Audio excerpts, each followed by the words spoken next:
All right. Hello, everybody. Welcome back to the channel. I'm here today with a very, very special guest, American rapper extraordinaire, 24kGoldn. What's up, chat? I missed the market open, market close today because I was sick. I was supposed to go to his concert last night. Also missed that because I was sick. But we're live. We're here. And we got some stuff to talk about with Mr. Goldn, which is his actual name. How you doing? I'm good, man. Yeah. So this is going to be really fun. I've been a fan of Goldn for a long time. Some of you guys might know him. Some of you guys might not know him. Some of the people that are older here probably haven't heard his music. If you're more millennial, Gen Z, early 20s to sort of mid 30s, you probably know his music. Mood is the song that kind of went crazy viral, 2 billion streams on Spotify. And I hit him up one day. I saw he followed me on Twitter, and I was like, bro, let's break down your portfolio. And he was like, let's do it. So we're here. We're here. This has been a long time coming. I've been a fan of you. I was following you for like months and months before you even hit me up. And you definitely gave me a lot of games. So I'm glad we can come together and discuss and our thoughts on investing in music and all that shit. You know, the cool thing about this is it's full circle for me because, like, I wanted to be a rapper. You wanted to be a rapper? I really wanted to be a rapper, bro. I wanted to be a musician. Michael Jackson died in 2009. That's when I learned about, like, the art of performing. And that's when I really fell in love with music. I was big on Eminem and Lil Wayne back in 2008 to 2011. And then I tried to rap. I tried to sing. I, like, applied for some talent shows. I didn't have any talent, so ended up becoming a speaker, went the debating route, and I guess it's kind of helped with like live streaming. But you got to do it. You got to live the dream. So let's just start off with what has it been like the past 5 years becoming 24kGoldn? Well, I like to think that I was always 24kGoldn. I just had to like peel back the layers of onions to share it with the world. So last 5 years, it was what, 2020. That was when Mood came out. It was, I think, July of 2020. And I was 19 at the time, and I had already had a couple big songs before then, like Valentino. Yeah, like what bro? That's my boy Tanner. He's like one of my good friends. So yeah, Valentino and City of Angels. Those are like my first two big songs. But when Mood dropped, it blew everything crazy out of the water. Like, and it's always funny. People ask me like, "Did you know that was gonna be a hit song?" And I always tell them like, honestly, no. I just knew it was a song that I liked. Yeah. But yeah, that song changed my life in so many different ways. But so COVID is when it actually, because 2019 I think it came out, right? No, it came out in COVID. In COVID. I made it like within the first month of COVID. Okay. And like well, it was in April, so a couple months into COVID, and then we put it out in the summer, and then it's very rare that like a song blows up that fast. Yeah. Especially when you're not like a Drake or a Taylor Swift or somebody. I had some songs, but like I was still relatively new to the shit. Yeah. So okay, so did you like, were you in the studio thinking it's lockdown, I need something that like fits the vibe of being stuck at home, or it was kind of just random? You were right. Like how did I did that song with Ian Dior. Yeah. And we weren't even supposed to make music like that day. Like we were kicking it at his apartment. We were playing this is in the Bay Area? No, this was in LA. I've been in LA already at that point. But we were playing Call of Duty, Gun Game 2v2. No, Gunfight 2v2. And the homie Omer was there, he's a producer, and KBZ was there, he's a producer, and Ian's boy Ryan, who's an engineer. Yeah. And while we're playing Call of Duty, Omer starts playing this guitar riff in the back. And I do this thing where I freestyle over. If there's music playing, there's a 90% chance I'm going to freestyle over it. Yeah. And he starts playing this guitar riff, and I just say, "Why you always in a mood? Fucking around acting brand new." And he's like, yo, that's fire. Like, go record that. So he lays down the guitar. I go lay down the hook. I write it in like 5 minutes. Like, it was so effortless. I was in flow state for sure. And then Ian goes and does his verse, and I do my verse, and KBZ does the drums, and we're like, yo, this shit is tight. And I think that was within one night. Yeah, that was within like a couple of hours. Okay, so then when does TikTok pick it up? Is this like March, May? Like, no. So it comes out in July, and summer, right.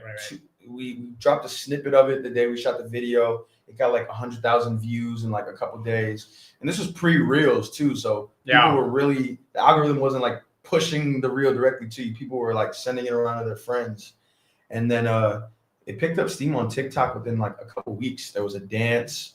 There was all these different trends going, and I was just like, well, fuck, I think we got one. But getting a #1 song is like, it's like winning the NBA championship, like the finals. Like it doesn't. It's like finding a stock that can 10x. Like it's not easy. It's like you might get one. Robin Hood at $7. Yeah, you don't know if you're gonna get that again. Yeah, know? But all you can do is fucking take the returns and put it back into things that you believe in. Okay, so that song goes crazy, and then you build on that momentum with Valentino and all these other hits that you have. What has it been like over the past 5 years? Because there's obviously a euphoric high, just like there is with the stock, and then it kind of dies down a little bit, and you settle into your career. So how has that been like? Oh, well, I mean, honestly, when it was going craziest was probably like it was simultaneously like the highest point in my life and the lowest point at the same time. Like I was always a very like happy-go-lucky kid, but I think I had this idea in my head of like, once I get this big song or once I'm like achieve these things that I set out to achieve, everything will be fine. Yeah. That getting there and realizing like, oh shit, everything is not fine. Like there's still things I have to work on. There's still things I want. It was kind of like. How old were you when the song went viral? I was 19 when it went #1. 19. That's 2 billion people listening to you at 19. And keep in mind, it's also COVID too. So I didn't get to like fully experience like all the great things that should happen when you have a #1 song. There was no tour, there was no parties. There was parties, but it was like I think I was in the crib in my boxes playing 2K the same way that I was before I had this #1 song. So those two things, like I had to hold both of them at the same time. So it definitely took like some adjustment, like you said, to get used to like, okay, well, like now what do I want to do? Now what is my life? And because you don't want to be the one-hit wonder. You want to find the next one, and then you want to get in love with the craft. Like, you find a stock, it does well, but now you don't want to be the guy that just found one stock. Now you want to research what it means to be an investor. Yeah. So that you prove it's not luck. Yeah, exactly. And I'm lucky enough that I do have 3 at this point maybe 5 platinum songs and like a platinum album, and I'm able to tour and like do all these things. But you can't be #1 forever. Drake's gonna drop or Taylor Swift's gonna drop, and someone else is gonna bump you, and you got to settle in and figure out like, okay, well, if I had to figure out if I'm not doing this to be #1 every time, why am I doing this? Yeah. And for me, it's because this is what I fucking love. No. And like my focus is not. I don't feel the pressure as much anymore to like everything I do has to be #1, but it's more like, what do I have to say? What do I want to create in the world that doesn't exist? And just trust that someone in the world is going to resonate with it. And you can speak more artistically once you have a little bit more of the credibility without the pressure of having to make it. Because I already proved myself. I'm already in the history books, Now I just get to kind of like have fun and experiment. Yeah. Okay, so let's talk about your portfolio. We're going to have the chat roast the portfolio. Okay. And we're going to. How should I pull this up? So I'll just put up a Google Doc and you tell me the portfolio itself, and then I'll just write this up here. And you guys can say yay or nay. How many positions do you have in total? Bro, I have way too many fucking positions. Because listen, I've been investing since I was in 5th grade. Okay, wow. So I have shit that I bought fucking years ago that went up and down and stayed down. Like I was on Wall Street bets in high school. Yeah. And when like the whole medical marijuana stock thing ran up, I should have fucking sold it because now those positions are down. And it's all on horrendous. I transferred it from the TD Ameritrade bought this. Schwab. I think Schwab bought TD Ameritrade. Yeah, but there was a company that I can't even remember what it's called, but before TD, I had some fucking brokerage where you were still getting charged to make Ameritrade. No.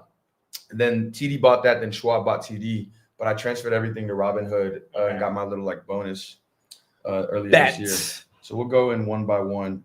Let's go by what I hold the most. All right, yeah. Let's start off with your top holdings, I guess. So my top holding in you could just say VTI. the name. VTI, okay. Fair, plain and safe. VXUS. VXUS. Okay. And then NVIDIA. We'll talk about that. Some bullish headlines after hours on that. And then VOO, which is kind of redundant because I also have VTI, but fuck it. Then QQQ. Okay. Heavy tech ETF. I like that. And then Google. The Googs, they got so disrespected all year. Man. So disrespected all year. We woke a sleeping giant. And then Hymns. Oh, you're going to make a lot of people happy with that one. I hope so. Then Apple. Okay. Then Hood. Hoodie. And then NBIS. Nebius. I still don't know how to fucking say it. Nebius? Is it Nebius? How do you say it? Then Meta. And then JEPI. JEPI. Covered calls. Yep. Oklo. Oklo. Tesla. Okay. ASTS. Oh, you're going to make a lot of it. Dude, you got some of these Colt stocks. People are going to be happy. Microsoft. ENS. I like that one. Oracle. They got earnings this week. That's a big one. O Realty. This is O. Oh. All right. So these are all your top holdings, you would say? This is my top, what is that, 20 or something like that? Okay. So then we'll move on to, I guess, like. How many is that? 1. Yeah, 2, top 3, 20. 4, 5, 6, 7. Then we'll do, I guess, like the mid part of your portfolio. So. Okay. We'll just call it second part. Wait. I might have fucked up. I think I missed. Oh, I missed Costco right after Oklo. I have a friend who's gonna hate you for that after Oklo Costco. I have some good stories with these too. So we'll, Okay. as we go through. Okay. Got So it. then, after O Realty. And the next one is Next Era Energy, NEE. Okay. Then Berkshire. Then SCHD. Dividends. Then Rocket Lab. Oh, you made a lot of people happy with that one. Then Palantir. Okay. And then Maine. It's like a realty, like a REIT. What's the ticker? Main Street MAN. Capital. Gotcha. MAN, Oh, I should know MAN. that one. Yeah, I've heard that one. Then Caterpillar Construction. Figma. LMT. MP. TSM. URNM. SMR. Intel. XLC. Bro, I have so many fucking. Oh, he's a positions, hedge bro. fund manager here. Like, what's next? Walmart, Ionic, Coors, CCI. CCI. I feel like you don't have a girlfriend because you have commitment issues, and these like these many, I think we can tell where your commitment issues. Okay, well, I just broke up with my girlfriend. So See, there you way to go. rub it in. But this is why I'm here, because I need you to tell me what the fuck I can get rid of. What else? CCI, Bed Bath Body Works, BBWI, RX, Recursion, DraftKings. I think those guys are dead, bro. Yeah, I know. I really sold a think shit those ton guys- of them. I really think they're dead. Wait, what's it at right now? It's at 35, and I bought it at like between 15 and like Okay, so that's $20. reasonable. Yeah, you might as well keep Yeah. it. Shopify, Okay, Tanner will like that. Amcor, I love that. Boeing, Cisco, AeroVironment, AVAV, SLB, Warner Brothers. Oh, wait, what's your average on this one? Bro, I'm like fucking $18. Okay, But it's just I bought fun to barely. let sit back and let the world bid over it. You I'm know? like, yeah, cool, whatever, works for me. Coinbase, Snapchat, Granny Shots, ETF, Tomley's, yeah. Disney, American Tower, AMT, DVN, Qualcomm, AMD, US Food, USFD, Circle, Datadog, Kratos, KTOS, Roblox, Ford. Bro, I'm telling you, like, I need your help. Altria, what is that? MO? Yeah. I like that one. Northrop Grumman. Forgot their ticker, but we'll just put that. NOC, yeah. Oh, NOC, yeah. This one, Laser Photonics, LASE. This is a quantum name, I think. LASE. I don't know, they make lasers or some shit. Johnson & Johnson, Transdime, TDG, SPHB, Grab, Okay. UNRJ, URNJ, URNJ. ASML, Gemini, American Airlines, MongoDB, Occidental Petroleum. I don't even know what some of these are. IIPR. I think they own like Topgolf properties or some shit. I went to Topgolf 3 times. ASX, Bullish, Kathy likes that one a lot. Philip Morris. Oh, if Kathy likes it, I better fucking say it. It's just PM, yeah. PM, yeah. Okay, I think that's like 100%. What else do we still? We have like 10 more. Okay, let's do it. Last 10. Okay, CNQ. I was in Canada. Some guy gave me a stock tip in the gym. I was like, yeah, fuck it, I'll put $1,000 in there.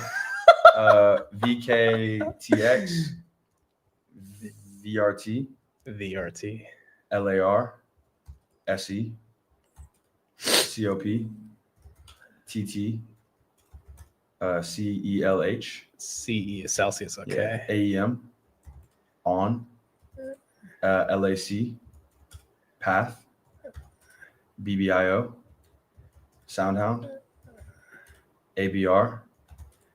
What else I have? I mean Esco, but I have like $40 in there. Like we're at stocks I have like literally $5 in at this point. Yeah, Esco, OSUR, LLY. I think that was like a referral bonus. Yeah, I should have. ABOS. Okay, that's all of them. Okay, that's all of them. How many is this? All right, it's probably 100 plus. It's about 100 plus. I'm gonna put this on a different screen so it's easier to see. No, I think you just love owning a lot of like. All right, so let me ask you, why do you own so many names? I guess how would you define it? Like, keep in mind, this is like how was that? So this is like 15 years of stuff, right? And I don't really like. I enter a lot of positions and then I'll exit positions and like keep a couple shares in there for whatever reason, right? So like I can break it down more as we go through the list of why or what my like thought was behind that, or why do I still have this thing. Okay, bet. I'm going to. Yeah, it's gonna take up like 10 pages on Canva. Yeah, let me make oldest normal. Okay, fuck it. Let's just start with these first. I'll share this screen and then we'll keep on. All right, so how many girlfriends though? That's that's a better question.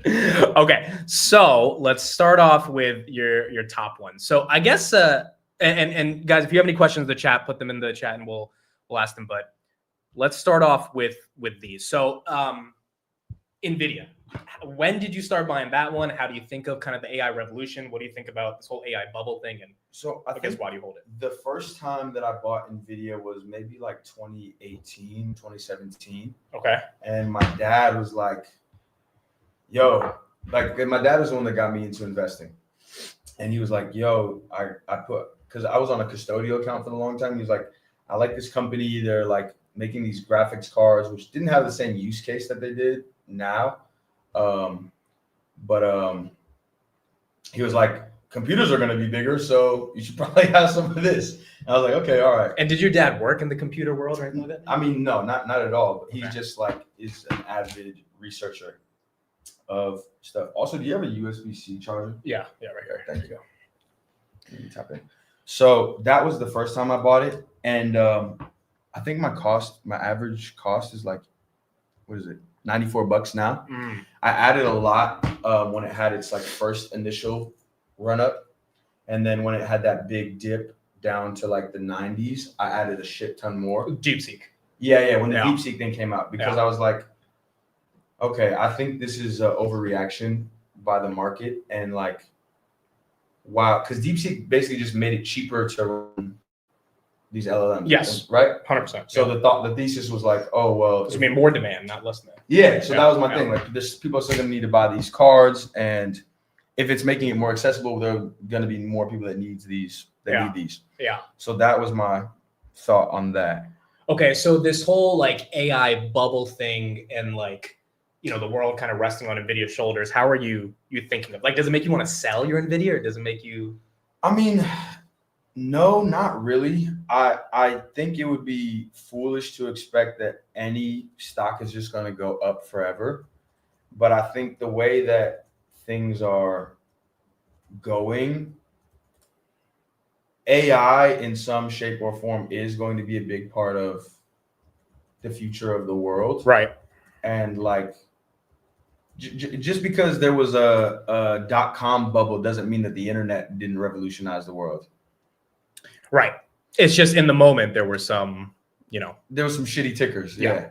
But I don't think NVIDIA is a shitty ticker, and I do think Jensen is like a really great leader. So I put my faith in bro. Okay, so let me reshare this on ChatGPT to make it easier. So NVIDIA is there. Then the ETFs, like are those like your largest ones where you just feel safe that your money every month goes into those and you don't have to worry too much? Yeah, I do like I have like recurring purchases for, I think what is it? I started with VOO, but I switched to VII. So for VTI, VXUS, VOO, and then like one of the I think JEPI or whatever, the cover call dividend one. Yeah. That's just like, I can put this money in here every whatever the period is and know that when I'm 65, I'm not going to be broke. Yeah. So that is like the foundation of my portfolio. Yeah. Yeah. And that makes sense as well. Okay, so then let's talk about the Googs. Yeah. This one disrespected all year. Yeah. Your music is on YouTube, which is owned by Google, and it has billions and millions of views. What was your thesis when you bought Google? So I first bought Google like when I was probably still in like middle school or high school or something like that, just because I was watching YouTube, I was searching it. And obviously as I got older and like I could grasp more about my reasoning on why I buy something changed. Yeah. It got to a point where I was looking at all the things that they owned, like Waymo, for example, and like how they have, especially with AI, they have all the data. They have the most data. And I think that's why things like Nano Banana Pro are so good, because whoever has the best training is probably going to have the best. And it's going to be the most personal LLM. Yeah. If you had a personal assistant that knew everything about you, what you like, what you dislike, where you want to go, it can predict things for you that you're going to love before you even know you love it. Yeah. So that was my thesis on them. I added a lot of Google this year. I think in like 130s, I shot a pretty big clip into them, and it was stagnant, bro. It was definitely like. Okay, so when it was stagnant, what were you thinking when you saw everything go into the moon, Meta in particular, right? Well, yeah, I mean, in general, my whole thing is like, aside from what I try to do is think like, okay, what can I hold for? Because I'm 25, right? Yeah. So my time horizon is a lot longer than somebody that might be in their 50s or 40s even. Yeah. I don't have any kids. I don't really have any. I don't plan on having kids anytime soon. So I have so much liquidity and like a long time horizon. I'm like, what do I think is going to be bigger and better 10, 20, 30 years from now? Yeah. And I feel like Google is one of those companies. Okay. Hoodie. Yes. Let's talk about this one. So when did you start buying Mr. Robinhood? So I first bought Hood when it IPO'd around like $10. Was it $13? Yeah, around about the time. Yeah. So I think I can look at my trade history on here. But that one got screwed for 3 years, basically. And exactly. And when the whole GameStop thing happened, I was one of the people that thought, ooh, it's the backlash is going to be heavy. I don't know what is going to happen. And the uncertainty scared me. So I sold. I sold all of my Hood, and then I got back in around. You also did a podcast with Vlad. I did. Shout out Vlad. It's crazy. I think I got back in around whenever I did that podcast. But let's see, because my cost basis on Robinhood is what, $97. So I've been buying up from. See, Hood is the one name that I've been buying regardless of the price. Not recently, but when it was 30, 40, 50, 60, 70, 80, 90, 100, up to 120, I just kept buying. So I bought 20 shares at 38 and I sold my shares at $10 like a fucking dumbass. Yeah. But then I started buying again in like the 70s all the way up to 117 was my last buy. Were you impressed this year with like tokenization and the credit card? There's that. I know it's probably just in your feed, popping up. Like, well, I follow you, so I see all the updates. That's also true. I shill it pretty hard. But yeah, I was impressed. I think that when I'm talking to my friends and like about investing and stuff, everyone's using Robinhood. I was using Robinhood more than I was using Schwab, and I didn't own any, and I thought that was stupid because the user interface was so much better. Like when I'm on Schwab, I feel like I'm looking at the DMV terminal from the other side. Like I don't know Charles, but yo, you gotta get with the times, brother. I agree, dude. I was on my uncle's Vanguard a couple weeks ago, and I was like, "What is this?" Yeah. Genuinely, no one my age or younger, which is where all the baby boomer money is going to, is going to use this. We're just not. No. Right. And like just even looking at like the market cap now, what is it? I think about 120 billion, around that, 130. Like, there's no way that it's not gonna at least double, like at a very bare minimum. I agree. So that was my thoughts behind that one. Okay, hymns. Yeah, you put me on to hymns. Okay. Especially with like the fucking Ozempic revolution. Yeah. And like all them just having a cheaper version of it, compounded. Yeah, having the cheaper version. Motherfuckers is losing their hair out here. Like, yo, this is the looks maxing generation. Like, and this is where the easiest place to go is to get it. And I think with peptides and stuff like that, if they can incorporate that into their like catalog of products, it's just gonna go through the roof. Okay, Apple. Apple. I feel like Apple you've had for a long time. I've had Apple. That was like one of the first stocks that I ever bought. Okay. And I remember when it had this run up to like, it was like 2 splits ago or 3 splits ago. It ran up to I think like $900 or something like that. Yeah. And I was just looking at it like that. Apple is a stock that got me really into investing. You know, so many people have that same story. Yeah. So many people. How long have you been using an iPhone? Because I've used this since 2010. I mean, iPhone. I didn't get an iPhone until I was in like 7th grade. But it was your first kind of phone. No, my first phone was from Metro PCS. That was a flip phone. It was a Huawei, which is banned now, I think. Yeah. No, it wasn't even. It was like the shittiest like Android smartphone you could get. And I remember I used to play Fruit Ninja, but it was so bad that it would be in like half speed. So it was like I could see all great high score, great first score in high, but I had an iPod Touch at the same time. Like we were using iTunes. Like I remember my dad got his first MacBook, and like we were like minds blown. Could you see yourself going to an Android? No. Me too. And I have debates about this all the time. I'm like, even if they have a better AI assistant, I don't think people are leaving. And I think Android does have a better product. Yeah. Like, but I'm so bought into this ecosystem of Apple. I just hope that they like have some more innovation that, you know, we came to know and love from them. But yeah, love Apple. I've been buying it since 5th grade, and just adding more whenever I felt like it was undervalued. I got a bunch in, what's it at right now? Like 280 something? It's surprisingly hit all-time highs, even though, you know, most people counted them out this year. This was one of the Max 7s I picked in my ETF. So this is a friendly competition I have with my friends. Mm-hmm. Apple's the only Max 7 I have there. Yeah. And it's up 40% from the lows, which is pretty crazy.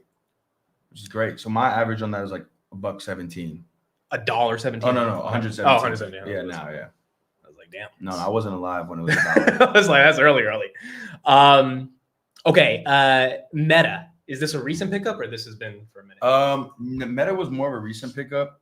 It was another one of those where I like kind of shat on it and then it ran up and then I was like, I had some FOMO, so I FOMO'd in. So my cost is like $6.44, but is Instagram part of the, I mean, I'm assuming you're on that app. I am on Instagram.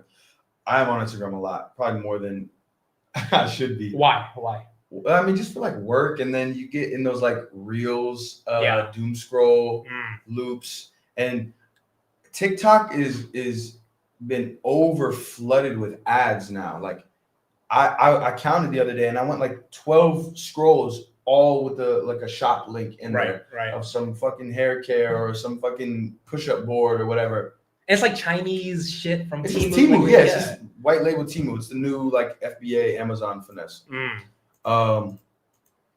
So I like Meta in that regard, and then also just seeing how it's one of the like few founder-led companies still that's in like the Mag 7, and love or hate Mark. I don't know. He's done some really great things, and like, yeah, Meta was a flop, but like he's gonna keep shooting, and he's pushing to like position himself in whatever's going to be next. He was kind of he was pretty late to the AI thing, but he's spending like a motherfucker. So we'll see if that actually converts. And do you think the glasses are a thing? Or I use glasses. Yeah. Okay. So you're bullish on. I like the glasses. Do I think everyone's going to use the glasses? I don't know. Yeah. But the new iteration with the screen inside, I bought a pair of Google glasses, and in like 2019 after they were discontinued, just because I wanted to try it out.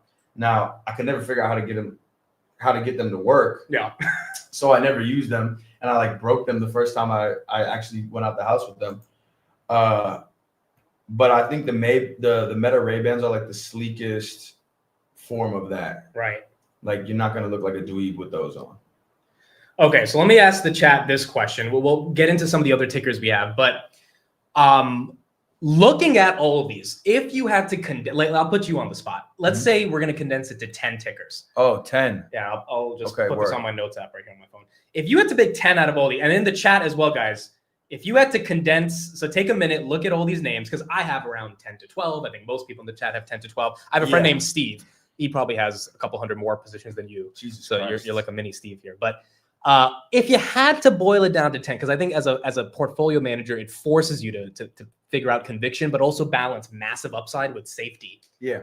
How would you? Is this buying the 10 at the current valuation? No, the 10 that you have from your. Okay, so if I was selling everything and keeping 10, right? Correct. I would probably go VTI. Okay, so that's your safy. Yeah. And then I don't think you need VOO or the other one. No, right? or VXUS. Yeah, because VTI is pretty comprehensive. I would go NVIDIA. Okay. I would go Google. Okay, so we got two Mag 7s, and then I would go. Oh, this is so fucking hard. I mean, it's easier to say what I wouldn't go with. I'd probably go Robinhood. I'd keep Oklo. Oh, so did you get this one early? Yeah, I bought it for like $10, bro. Dude, I had a friend. We were in a coffee shop in the Bay Area. He said, buy Oklo. It was $5. And he's like a VC. So he's like, we got into the private round. We think it's going to do well. I was like, get the fuck out of here. Some fucking nuclear stuff. That's my best pick I've ever made. I mean, yeah. Fucking $10 to $190. Not bad. So what is that? How many more do I have left? You got 5 more left. I'll probably do Tesla. Do you have to? Oh, yeah. I do have Tesla. Okay. Nate, he's not picking Nebius. I'm kind of thinking Nebius, but it's like if I only had to pick I feel like the upside is potentially massive with Nebius, but yeah, but it's like who knows, you know? Like if all this AI shit kind of gets some of the life sucked out of it, they would be probably hit one of the hardest, and they might dilute the shit out of everybody too. Yeah. Microsoft. It would be very tech heavy. But I don't blame you for that. I really do. If you had to pick 10 for the rest of your life, I do not blame you. Oh, this is for the rest of my life. Well, I mean, for the foreseeable future. Yeah, for the foreseeable. Okay, then how many do I have left? 3 more. 3 more. I'd probably go Hims, Costco. Okay. Why Costco? So the reason I bought Costco stock, when I went to USC for a year before I dropped out. Yeah. And I was in the Marshall School of Business. Okay. And I knew that I didn't want to keep going to class after I signed my deal. Yeah. But I was on a full scholarship. So that means why do you have the scholarship? It was merit scholarship, yeah. Okay. I'm kind of smart, I guess. And I had free food and free living. Okay. And I was in LA and I needed to be there to make music work. So I figured out I could keep that as long as I kept one class. And the one class that I chose was called LINK, Learning in International Commerce or something like that. And you learn about businesses in another country. Yeah. And at the end of the semester, you get to go visit that country, take a trip there. Yeah. So I picked Japan because I always wanted to go to Japan. And when Are you an anime guy? Love anime, okay. Yes. I love it. And when we went to Japan, we were taking all these tours of these different companies, and we ended up going to Costco. And we got to meet with like one of the fucking heads of Costco Japan, and he was telling us how big Costco was in Asia. Yeah. China, Korea, Japan, and that whenever they opened a new store, there would be a line of hundreds, if not thousands of people. We saw that earlier this year. Waiting to go check out fucking Costco. Yeah. And as soon as I get back home, I'm like, and he was telling us about like, we're opening this many stores and like in the future. And like, we're planning on really leaning in on Asia. This was 2019. You took this class? 2019. So where was Costco stock during that time? 29. That was $300 roundabout. So around $300. Yeah. So I'm like, whoa, I never even considered that this would be a thing. And then since then, like I've gone on to like listen to like the Founders podcast about Costco and everything. And I haven't added to my position since then. It's just ballooned. It's just tripled on you. Yeah, You know? especially during COVID. And I feel like it's the only like retailer that people enjoy going to. I agree with that. So what do you think about the fact that it trades at a higher PE than Nvidia? Like, Yeah, it's like a 55 or something PE. Yeah. I don't know why it does that. I really can't tell you why. I don't know why everybody else loves it so much. But it feels like one of those like backbone kind of like safety. Recession happens, it's going to be okay. Yeah, you know, people like discounts. Like there's always going to be a need to get things instantly, even with, you know, Amazon next day delivery. Okay, so you have one more. Okay, what do I have on here? Let me see. I noticed you don't have Amazon on this list. Oh, I do own Amazon. Did I not? Yeah, I missed it after Google. Okay. Then I'll probably put Amazon. Yeah, fuck it. Okay, Yeah, so right the top 10 is VTI, Nvidia, Google, Hood, Oklo, Tesla, Microsoft, HIMS, Costco, Amazon. You know what's so crazy about this? I think that we're talking a lot about portfolio planning into 2026. Mm-hmm. You've got 4 Mag 7s. Mm-hmm. It's hard to not have a portfolio of an average of 10 names and not have at least 40% of the Mag 7. It's just hard. Yeah. How do you not, even I'm thinking of it going into next year, how do you discount not being long one of these names and take a risk on a smaller name, which could have way more upside than Microsoft, but it's freaking Microsoft. Yeah. It's Amazon. Amazon's up 2% this year. Yeah. Right? Like, why am I going to be afraid to take a bet next year? I just bought a bunch of Amazon too, because I feel like it could have that Google thing happen where it's been stagnated. I know they've been spending a lot of money and that's been like hurting their balance sheets, but it's probably going to pay exponentially over time. How do you think about Palantir in general? I have Palantir. I bought some at like $22. Oh, wow. And I wish I fucking bought more. That's all I can say. Do you have any thoughts on Karp as like, I'm sure you've seen clips of him and stuff like that. Do you think he's kind of just like one of those CEOs who like doesn't care what anyone thinks? I don't know, man. It's like he's got like he's like a more frenetic, like Lucky Palmer in a sense of like, yo, I'm going to do what I'm going to do and you're going to have feelings about it. But he's very self-assured. Yeah. He's like, I don't know. It doesn't really worry me. He doesn't seem like he's not crashing out. He's just like moves around in his chair a lot. Like, yeah. What do you think? Well, I just think having spoken to the guy many times, that's who he is. Mm-hmm. He's dyslexic. If you read the book about him recently, there's a lot that he talks about around his dyslexia. And I think it's just funny because over the past couple of days, people on Twitter were making fun of him for moving in his chair. I'm like, this guy built a $450 billion company and people want to make jokes that he's moving in his chair. I mean, that's the thing. Like, people are always looking for a reason to try and hate or like be a naysayer or a contrarian. And if that's the best you got is that he fucking moves around in his chair a lot. Yeah. So what? Yeah. Elon, how do you think of him as a CEO? Man, that one has been like an interesting ride. I was also in Tesla pretty early, like pre-FSD, like probably in 2017, 2018. Oh, wow. You were, dude, so you were like, were you keeping up with the markets at that time, or it was just because you had that custodial account, you randomly? No, every morning I would like, almost every morning I would look at, before I went to school, I would look at it with my dad and we'd like talk about like, oh, this is doing good, this is down today, like, and we just kind of just chat. Your dad really got you into this. Yeah, he really did. Wow. Yeah. And with Tesla, like I remember I went to this auto show in San Francisco. And this was before they had the Model S, the Model 3, and it was just the Tesla Roadster. Yep. And I was like, this is fucking sick. So I've always been a fan of their design choices. I like how Elon is like, he's going to fucking push the shit forward. He's going to say some crazy shit. And I don't think there's anyone in the world that I agree on everything with. But he's either going to like change the world as we know it in drastic, dramatic ways, yep, hopefully for the better, or he's just going to crash out. But I mean, I like the full self-driving. I like the idea of the robo-taxi. I don't know how I feel about the robots yet. Do you see that future for Optimus as like a $20,000 robot being in everyone's house and selling billions of those? Because that to me, I think, is the next big S curve if it happens. Totally. It just depends on how good it is, you know, Because if you're gonna take longer than I would take to fucking unload the dishwasher or to fold my clothes, then it's just like a show pony. But if they're able to make it good enough where it's like it could do it better than me or faster than me, or then it's worth the money. Because how much is a full-time housekeeper salary? You know? Yeah. $20,000 is a drop in the bucket compared to that. 100%. Because do you pay for like chefs and housekeepers and stuff like that? I'm not that bougie. I cook rarely, but I Postmate a lot and I do meal prep. Okay. So, but I get my house cleaned like once or twice every week. Yeah. Do you have like a condo or a mansion, or how do you? I do like a condo. Okay. So you have a condo.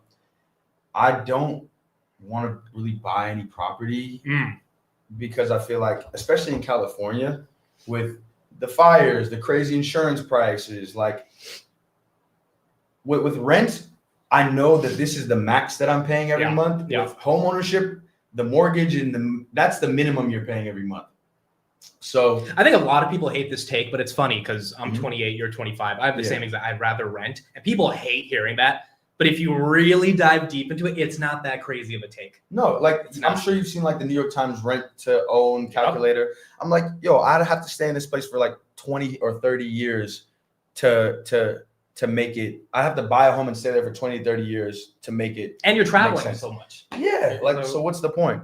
And like my building has security. I don't have to worry about anyone breaking in. Like they collect my packages. It's just so much more convenient. And whatever money, I'd rather just put it into the market because I think that's going to go up more than the value of my house would. Okay, this is a good question. Why don't you own Spotify stock, even though you're an artist? I think let's get into the music business side. Yeah, so Spotify's had a great year. I don't know. I just never really felt compelled. I use Spotify, but it's like streaming is actually, I think for the first time, gone down a little bit in this last year. Yeah. I mean, there's been a lot of talk of this year has not had that hit album that kind of like really, I don't know, just music's been kind of a little flat this year. And I think it's different than like it's if you would have told somebody 60 years ago, 40 years ago that you can have the entirety of the music library of the world for $10 a month, they would look at you crazy. Yeah. But it gets to a certain point where like, I think very soon, everybody that wants to be a part of that is going to be a subscriber. The growth is not as, they want to get to 1 billion monthly actives. I think they have 700 million. So for you, you're thinking it's not as asymmetric anymore. Yeah. Cause I mean like, okay, they want to get to 1 billion. I think that's doable, but populations are declining. Like where are we going to go from here? And the people, a lot of the 700 million people that pay for it, a lot of them are paying like $2-3 a month in India. Yeah, not paying 15 American dollars. No. Right? Okay, so let's talk about the business of music then. So I want to get into record labels. You signed your first deal. It was 4 days after I turned 18. Okay, so walk me through that, because I've signed some contracts when I was that age that, like, I've never told this story online, and I don't want to get into it. But I signed a deal to start a company that I was like the head director of. I should have had a minimum 10% equity stake in, but the guy gave me a contract of a revenue share. And my dumb ass was like, oh, I'm getting part of the revenue. So I'm like, I own part of it. Yeah. I did not own any of it. And then we had a falling out a couple years, not anything malicious or anything like that, but I just moved on with my life. I should be collecting royalty checks from that business, because I was pretty instrumental back in 2017, 2018, getting it started. And I missed out on that equity. So how was that situation like for you? And do you think you signed a good deal or a bad deal? So I was telling you a little bit about this before we went live, but if you went to like a VC with the terms that is standard for the industry, the music industry, like it's the craziest deals you've ever heard of. So I'll give you an example, right? A standard royalty deal in music, just to make the numbers easy, it's normally like 18%, but let's say it's 20%, right? Let's say you get a 20% royalty. Meaning every time your song gets played, you get 20 cents on the dollar? Yeah, every time your song earns $1, you get 20 cents, right? And how it works is they advance you. So let's say you get $1 million deal and you have a 20% royalty rate. Yeah. Your music needs to make $5 million for you to be even with the record label. And that means they've made $4 million. Well, technically $4 million, and you are just even with them. Right, but you got the advance, which is why they're saying, hey, you got your money guaranteed. We took a risk with your music even being streamed in the first place. Yeah, but if I said, yo, I'll give you $1 million for 80% of your company, and you don't see any money from that until you pay me back my $1 million, it'd be a horrible deal. Yeah, it'd be an awful deal. Yeah. And now, you know, the labels are doing like less, so there's more leverage for artists because they're like, I know you're not. This isn't 2005. You can't just put me on MTV and then I'm gonna be a fucking star. Yeah. A lot of that groundwork and like marketing and everything has to come from the artist side. So, but with that being said, when I signed my deal and I was 18, I didn't have a huge song. I had very little leverage, you know. Why did you get signed? I got signed because I had this song called Ballin' Like Sharif on SoundCloud. Okay. And I was like super. Sharif is Shaq's son, right? Yes, yes. This was around the time of Mo Bamba. Yes. And I figured like, okay, if someone can make a song about a college basketball player, what if I make a song about a high school basketball player? That is creativity, bro. That is getting your shit out there. And so I put that out, and I was like doing all my own digital marketing and everything. And part of that was I would tweet and email and harass blog writers. And this one writer for DJ Booth, he dropped this article that was like just defending SoundCloud artists and saying like, yo, like you shouldn't judge an artist based on the platform they put their music on. You should judge it if it's actually good or not. Because SoundCloud rappers get the whole like, they're not serious. We get a bad name. Yeah. And I was a SoundCloud rapper too. You were? Okay, my brother in Orange. Didn't work, but at the end of his article, he was like, so I'm opening the floor up. If you're a SoundCloud rapper, send me your song. I promise I'll listen to at least 30 seconds of it. So I was probably the first person. I was the first reply to that article. I tweeted him Ballin' Like Sharif. I emailed him Ballin' Like Sharif. I DM'd him Ballin' Like Sharif. And he did a follow-up article a week or so later. And he was like, I listened to these SoundCloud rappers. Here's what I thought. And out of all the songs, he spoke the highest of mine. And I guess there were some people in the industry that saw that. I got reached out to for one deal. It ended up following through. But simultaneously, this producer, DA, got that dope. I heard, yeah. You know that tag, yeah. 100%. He read it too, I guess. And he sent me an email and it was like, yo, what else do you have?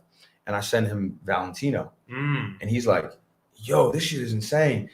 I made that song in high school and I held it because I knew it was so good that it needed some push behind it. You held it for 3-4 years. I made it in 2017 and it came out 2021, I think. 2019. 2019. Yeah, it came out 2019. So I held it for like almost 2 years. And so I come out to LA, we meet, we make more songs, and he just got a job consulting at my label Now Records, which is part of like the Sony infrastructure. Yeah. And he hits me up because he knows I'm moving to LA for college, and he hits me up and he's like, yo, are you interested in signing? Because I'm working with this label right now and they keep sending me people, and all I can think about is how much better your music is than everyone else is sending me. So he opened the door to that conversation. I signed with records in Colombia. They like flew me out to New York to meet everybody before I decided if I want to sign or not. And I think my advance for that was like $100,000, which was your first deal you signed. That was my first. Yeah, and $100,000 to you at the time probably was like, it was more money than both of my parents made combined. Yeah. And I was 18 years old, you know? So I'm like, yo, fuck it. I'll bet on myself. And I take the money and we put the song out, Valentino. Nothing happens for 8 months. Then it blows up on TikTok. I realized, oh, this is new emerging platform. What if I leverage my song's popularity to make me popular on there? So I start making videos. I blow up other songs. And then that was kind of the start of that. Okay, so that was the first deal. What was the second big deal? So the second big deal we did after Mood, yeah, we did a renegotiation, and I really wanted to switch it from royalty to a profit sharing agreement. Okay. But I wasn't able to make that happen because in their mind they're like, okay, we're renegotiating, but we could also not their incentive is we want to sign you on for longer. We want more albums. Right. But they could also be like, well, we'll just take the last album that you have left and keep your 18% royalty or whatever it is on this massive fucking banger and we'll be fine. So unfortunately, I wasn't able to turn it into a revenue sharing agreement, but I got a nice bump on my royalties, Right. and they gave me like, I don't know, like a couple $1 million or whatever. Like, So for you, it was more so about, hey, let me get this advance and let me invest that money then instead, versus trying to negotiate something that's going to be really hard to negotiate. Did you ever think of going fully independent, like Russ or some of those guys? totally, especially now. But the thing is, like, I can't get out of my deal until I fulfill my contractual How many obligations. albums do you have left? I think I have 2 albums left or something like that. Got it. Yeah, it's kind of crazy because you've heard, I mean, everyone's heard these stories about like 360 deals and getting trapped in that and all this stuff. But I think the independent route is so much more possible. Yeah. Like, I mean, I'm independent. I mean, so many times people ask, like, why don't you sign with like CNBC or Bloomberg? Or I'm like, well, it's just more fun doing it myself. And I can say whatever I want. Yeah. I can have whatever guests I want. I can be the personality that I want to be. And second of all, yeah, those guys will offer you a big, like the best CNBC hosts make like, you think millions a year? They're making 5 to 10. I mean, You think Jim Cramer's making 5 to 10? Jim Cramer's making more than 10. Oh my God. Jim Cramer has had a show on for almost 20. He's probably making like 20. Jesus. But Andrew Ross Sorkin, Becky Quick. Now, but the thing is, 2 things. Number one, they can't invest. Oh, because really? they talk about the stock market all day. So they can own like the S&P 500, but they can't actually, because they get the breaking news early and all this stuff, so they can't invest. Yeah. And then number 2 is just like, it's boring being in that corporate atmosphere versus being able to do your own thing, you know? Yeah. And so I think like the freedom of going independent is something a lot more people are excited about. But you got to keep this in mind too. Like, for every me that signed for $100,000 and then had success and was able to like build external revenue sources, there's 99 people that didn't, you know, that took the $100 or $100,000 and thought they were going to have this level of success, and they buy a chain or a car or whatever, and then that's it. And like, I see a lot of these young kids getting signed at the age I got signed, 18, 19, even like in their 20s. And like, you have this, they sell you a dream, you know, that we're going to make you into a star. And it doesn't always work out like that for everybody. So I definitely fucked off like a decent amount of money. Like, I spent $15,000 on Supreme jackets, and that was gonna be my next question. Like, when was the splurge when you got rich? But I very, very strongly believe when you get a big bag of money and you're young, you have to fuck some of it off to get it out of your system, and like be like, okay, well, I did that. Oh, maybe I don't need 3 Supreme North Face jackets. Maybe I live in Los Angeles and I never have a chance to fucking wear this. That was kind of dumb. So that the next time that you have it, you know, hopefully that there's the next time, you don't do that same thing. Yeah. So one of the things that I did buy as a fuck off that turned around and became a good investment. No, I knew what I was doing with the watches, but because I was 24K gold, and all the jewelry that I bought at first was 24 karat gold. And this was in 2019 to 2018 to 2020. So I think the gold price was like, maybe like 2,400 an ounce or 1,600 an ounce. That's doubled basically. Yeah. So I spent 50 grand on 24 karat jewelry, and now it's worth 100 grand. Yeah. Which is great. Watches too. I love watches. I'm wearing, can you see it in there? Let's put this here. Oh yeah. I'm wearing a Royal Oak chronograph white gold with like a frosted finish. How much is that? Let me guess. Guess retail. 25,000. This is 86. This is $86,000 with sales tax. Yeah. Oh, this is an AP. Yeah. Oh, I was thinking it was okay.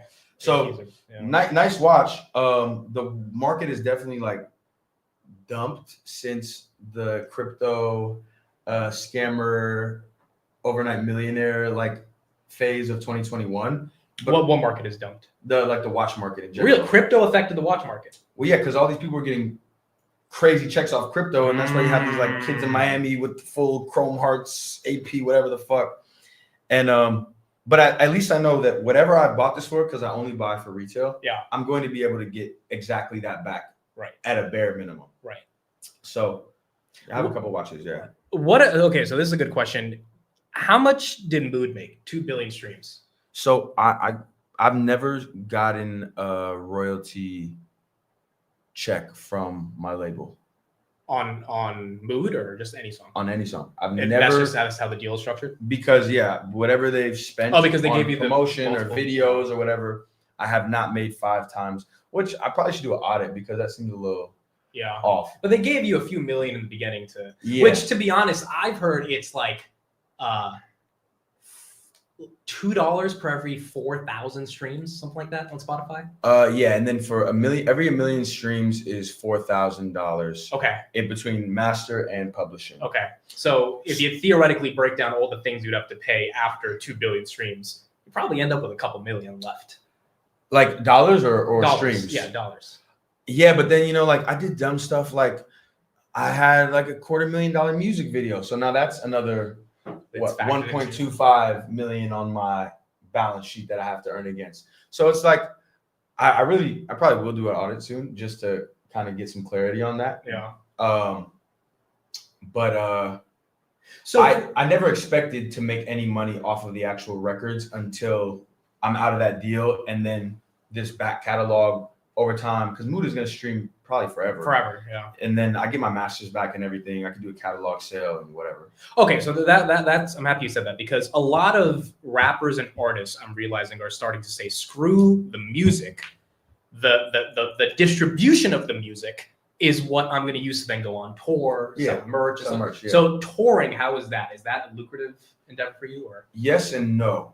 So because my biggest moment thus far was during COVID, I didn't get to do these massive shows that I probably would have been doing had the world been open.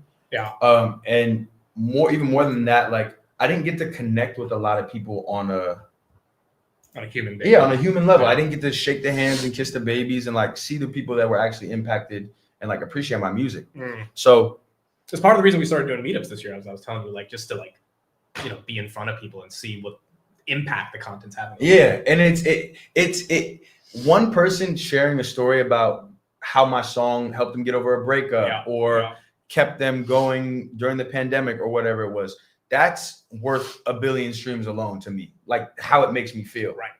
So in touring, I've done a lot of festivals, those print, private shows print, but the actual tour, like of, when you're doing, I think it's like maybe like sub 5,000 cap venues. Yeah. You're probably going to, depending on the level of production, you're probably going to break even or even lose some money. Yeah.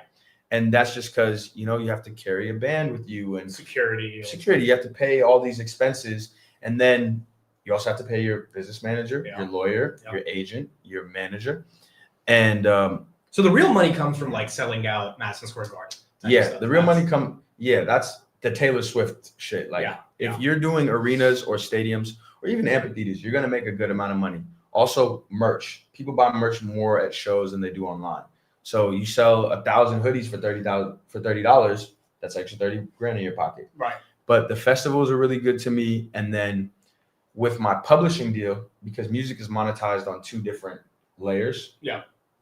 I get royalties from that like twice a year or something like that.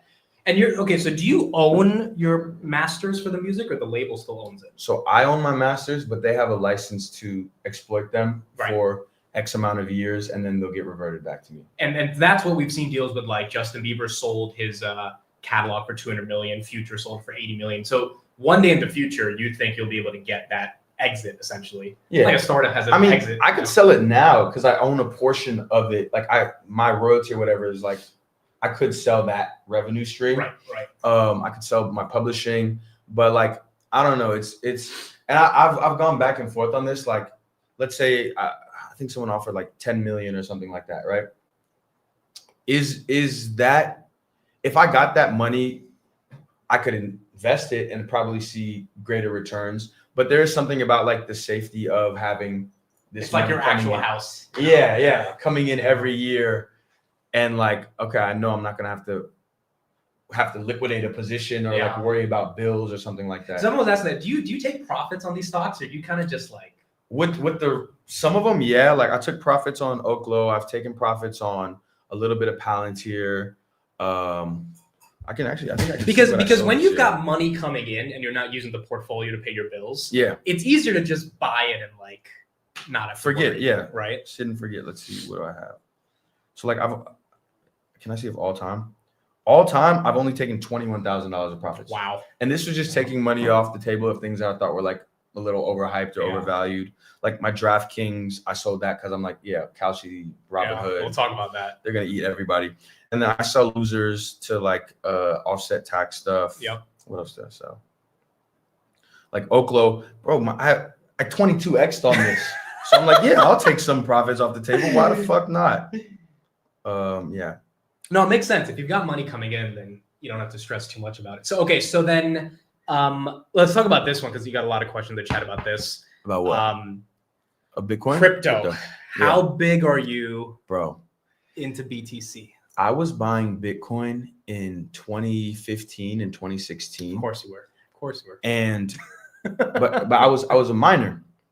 And this was pre, it might have even been a little earlier than that, but this was pre like KYC. So when the government had made all these like know your customer regulations, they were like, yo, we actually ran your name and everything, and you're not allowed to, you can't trade crypto. Yeah. So they liquidated all my stuff. What was it on? It was on like one of It was on like exchanges? BitTrex or some shit like that, like some early random exchange that nobody cares about anymore. And it wasn't like a lot of money, but I think I probably had like 0.1 because I remember Bitcoin was like 1,000 or 2,000. I had like 0.1 or point, of it, yeah, which would be 10 grand now, which is, hey, it's not going to change my life necessarily, but it would have been fucking nice, you know? Yeah. But I've bought a lot of Bitcoin. I buy $50 of Bitcoin every single day. And I've bought in a bunch. This year, actually, I've probably spent the most on Bitcoin than I ever believe have. in Bitcoin as a thesis? I think so, yeah.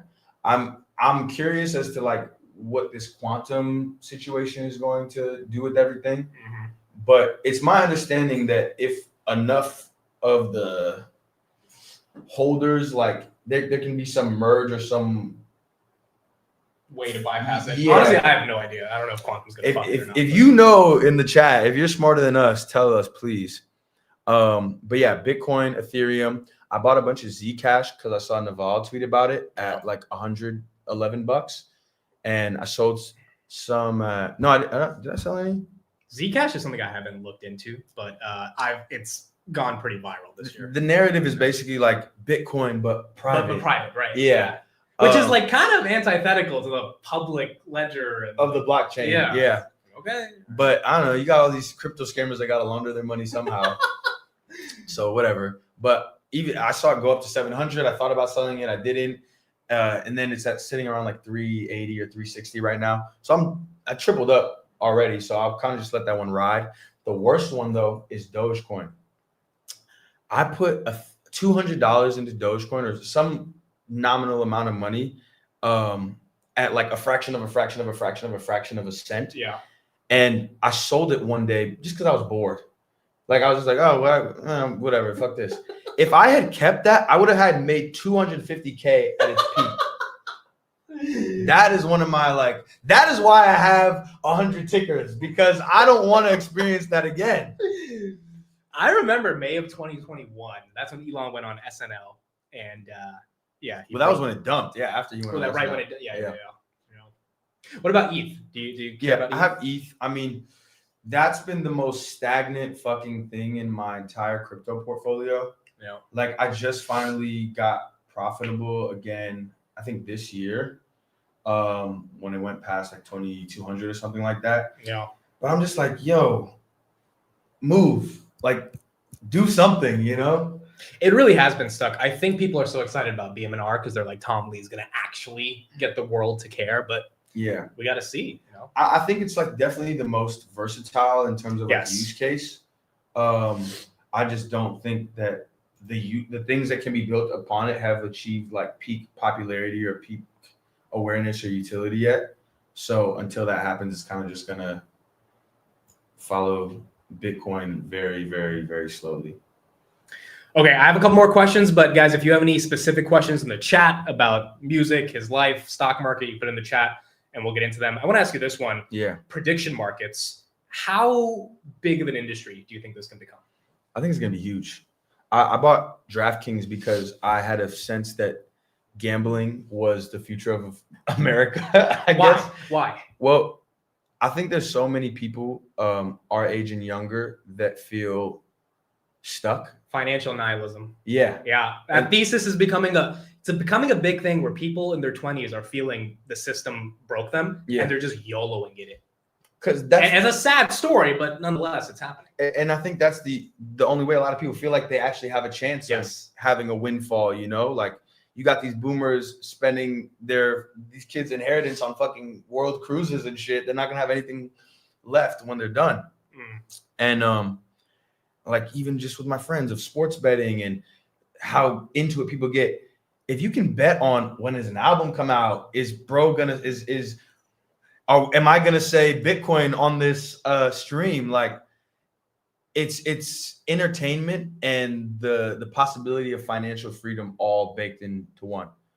And it's allowing you to trade a difference in any opinion that exists, which a lot of people think is like dystopian, which I understand that perspective. Totally. The other perspective is just like, well, if there's a market for it, like, should we be able to trade penny stocks? Should we be able to trade futures on soybeans? Well, there's a market for it. Yeah. So how are you going to hate that there's a market? There's a buyer and a seller. Right? Yeah. And I think it's like, if you and me were fucking walking down the street and we saw a guy on his phone and there's a big ass puddle in front of him, and I'm like, yo, I bet you $5 that he's gonna step in it. And you're like, nah, he's not gonna step in it. That's essentially what that is. Yeah. And your edge is that you see the puddle before me. Yeah, right? Yeah. I do think it's a little tricky with like insider information, just in the way that it's regulated differently. I don't know the answer or the solution, or I don't know. I just think it's tricky.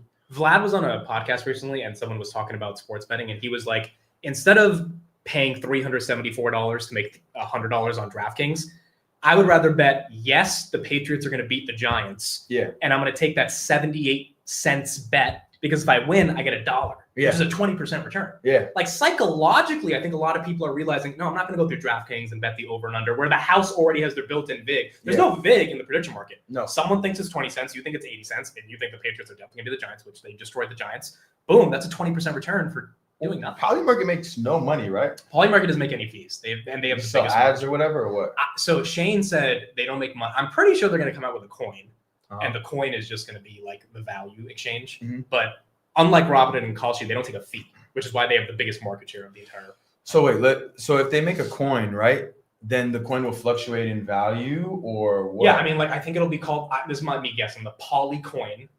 Imagine POLY. And I think people will literally buy it if they think their prediction market is growing bigger than the others. Now, maybe they'll eventually introduce fees. But right now, people love Polymarket because, first of all, it's crypto, so it's not as regulated as the CFTC contracts on Kalshi and Hood. And second of all, they don't charge a fee. Like, the fees hurt because when you pay 2 cents a contract, like, it's 2 cents into your margin, right? Yeah. So that's how I think Polymarket's gonna monetize it. But the point is, the industry is growing massively, and like that. So that was my thesis on DraftKings and Polymarket. Just and Kalshi and these prediction markets, they just made it better and more efficient and more expansive. And I also don't fuck with the fact that these sports books can like cut you off if you win too much. Yep. Like, nah, he's winning too much. We got to get this guy out of here. Like, that doesn't seem in the spirit of what gambling or is supposed to be, I guess, you know?